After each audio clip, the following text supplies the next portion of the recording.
जी हाँ, नमस्कार friends. Bhojpuri sport news में आप लोगों का बहुत बहुत स्वागत है।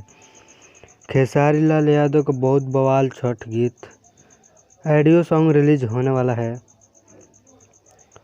जो कि ट्रेंडिंग स्टार खेसारी लाल यादव का जिस सॉन्ग का नाम है छठ घाट सुहावन ना लगे।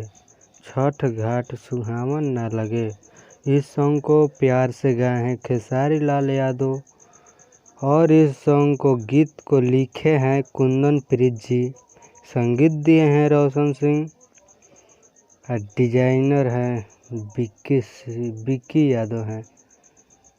और इस सॉन्ग को खेसारी म्यूजिक वर्ल्ड से रिलीज़ किया जाएगा कल सुबह में 6:15 पर। खेसारी म्यूजिक वर्ल्ड से रिलीज़ किया जाएगा कल सुबह 6:15 पर। आप सब देखिएगा, आप सभी के बीच में आ जाएगा। आप सब हमारे चैनल पर पहली बार हैं तो चैनल को सब्सक्राइब कर लीजिएगा और वीडियो अच्छा लगा तो वीडियो को लाइक करें प्लीज़।